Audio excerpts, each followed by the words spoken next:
내가 운이 좋을 때 노력하는 거하고 운이 없을 때 노력하는 거하고는 천지 차이거든요. 내가 운이 없는 시기인데 내가 여기저기 돈을 다 끌어갖고 나는 살아보겠다고 막 사업을 확장하고 벌리고, 그 다음에 예를 하나 들면 그런 분들이 있어요. 만약에 문서운이 들어왔는데 본인은 문서를 질 생각이 없다고 얘기를 한단 말이에요. 근데 그렇게 운이 들어왔을 때는 내가 그 운을 따라가야 돼요. 운이 좋아지게 하려면 좀 어떻게 해야 될까요? 운이 좋아지게 하려면요,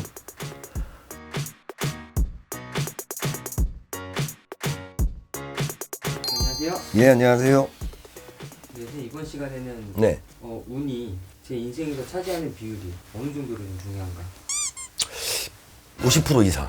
아, 50% 이상이요? 네, 이것도 조금 낮게 잡았나? 최소 50%라는 거네요. 그렇죠. 아무리 못해도 50%. 그 밑으로 떨어지지는 않아요. 사람이 아무리 노력이라는 걸 한다고 하더라도 기본 바탕이 있는 거하고 없는 거하고는 틀린 거거든요. 운이 내 인생에 차지하는 비율이 왜 50이냐 하면은 내가 운이 좋을 때 노력하는 거하고 운이 없을 때 노력하는 거하고는 천지 차이거든요. 그렇다고 운이 없다고 뭐 노력을 하지 말라 이런 소리는 아닌데, 그만큼 똑같이 노력을 하더라도 나한테 돌아오는 대가가 차이가 크다는 거죠. 그리고 운이 있을 때는 노력하는 게 당연한 거지만은 운이 없을 때는 노력보다는 무에 무덕하게 넘어가는 게 중요한 거거든. 내가 운이 없는 시기에 쓸데없는 노력을 하면 골치가 아픈 거죠. 내가 운이 없는 시기인데 내가 여기저기 돈을 다 끌어갖고 나는 살아보겠다고 막 사업을 확장하고 벌리고, 문서에 운도 없는데도 막 집을 사버리고, 또 그냥 직장을 다니고 있다가도 그냥 내가 마음에 변화가 일어나서 운이 없는 시기에 내가 막 대출 끌어갖고서 나는 살아보겠다고 가게를 오픈하면, 그것도 어쨌든 그분 노력을 했다고 생각을 할 거 아니야. 하지만 내가 운이 없는 시기에, 나하고 안 맞는 시기에 그렇게 일을 벌려버리고 나서 대가를 바라면은 아닌 것 같아요. 근데 이제 사주팔자를 선생님 보시잖아요. 예. 그런 거 보면은 이 사람의 운의 그 시기 같은 게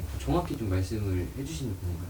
그렇죠. 안 좋을 땐 안 좋다고 말씀을 드리고 좋을 땐 좋다고 얘기를 하고요. 그 다음에 예를 하나 들면 그런 분들이 있어요. 만약에 문서운이 들어왔는데 본인은 문서를 질 생각이 없다고 얘기를 한단 말이에요. 네. 저는 지라고 말씀을 드리거든. 문서운이 들어왔을 때는 반드시 문서를 지시는 게 좋다라고 얘기를 해요. 근데 그것도 뭐 긴가민가 하시는 분들이 있기는 있어. 왜냐하면 그냥 투자나 뭐 이런 걸 하기가 싫으신 거겠지. 네. 그냥 아니면 그냥 거기 살고 계신데 그냥 만족하시고, 또 다른 분들 같은 경우는 상황이 안 되니까 아예 생각을 안 하시는 분들이 있을 수도 있단 말이에요. 근데 그렇게 운이 들어왔을 때는 내가 그 운을 따라가야 돼요. 근데 그런 걸 안 하고서 내가 감나무에서 감 떨어지기만 기다리고 있으면 그 감이 언제 떨어질 줄 알아. 그럼 이제 운을 들어오는 방법은 선생님 영상 보면 아시겠지만, 이제 운이 좋아지게 하려면 좀 어떻게 해야 될까요?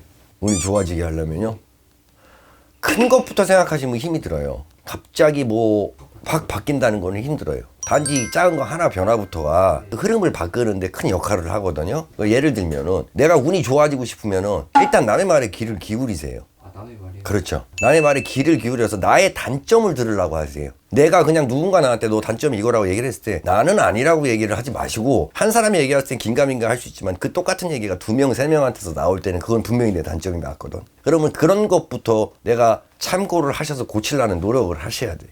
본인이 좀 바뀌려고 하면은 바뀔 수가 있겠네요. 그렇지. 그 흐름을 바꿔놔야 되는 거예요. 물이 흐르고 있는데 내가 그거를 갖다가 담을 싸놓고서 막아놓고서 그거를 뚫을 생각이 없다 그러면 물이 어떻게 되겠어요? 더 이상 흐르지가 않잖아요. 그러니까 그 흐름을 열어놓기 위해서는 노력도 중요하지만 일단 남의 말에 귀를 기울이셔서 안 좋은 것부터 고쳐 나가셔야 그 물길이 열리면서 흐름이 바뀌는 거고요. 그 다음에 두 번째로는 요거는 조금 정확하게 말씀을 드리면은, 내가 좋았던 시기가 있어요. 그 시기에 나를 돌아보면 어떤 특정 뭐가 있어. 내가 그 당시에 지니고 있던 물건이었든지, 아니면 하다못해 내가 그 당시에 하고 다녔던 머리 스타일, 그 당시에 즐겨 입던 옷 색깔, 이런 거를 찾기가 힘들어요. 근데 그 시기에 보면 내가 잘 될 때 어떤 포인트가 있어. 아주 작은 거일 수도 있어요. 내가 좀 그나마 편안했고 괜찮았던 시절에 보면은 그 당시에 내가 하고 다녔던 뭐 스타일이라든가 지니고 다녔던 물건이라든가, 아니면 그 당시에 하던 습관이라든가, 그 당시에 뭔가 분명히 있다고. 근데 그거를 사람이 살면서 가게 점포가 대박집인데 장사가 너무 잘 되다 보니까 손님은 더 받고 싶고,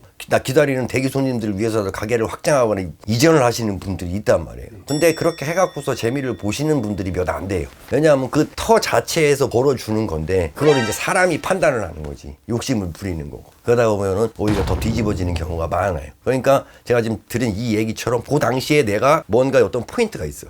근데 그걸 찾는 게 되게 힘들어. 집 가서 한번 가장 좋았을 때 그때 내가 과연 뭘 했나 한번 되짚어 봐서 그때로 한번 다시 해보는 것도 괜찮아. 그때 내가 이런 머리 스타일이었으면 이렇게 해보고, 또 그때 이런 옷을 즐겨 입었으면 그렇게 해보고, 이때 어떤 물건을 지니고 다녔으면 이렇게 해보고, 뭐 그때 쓰던 지갑이라든가 아니면 그때 끼던 뭐 액세서리, 시계라든가 반지라든가 분명히 있어요. 근데 그게 지금껏 남아있는 경우는 없겠지 당연히. 좋을 땐 바꾸잖아.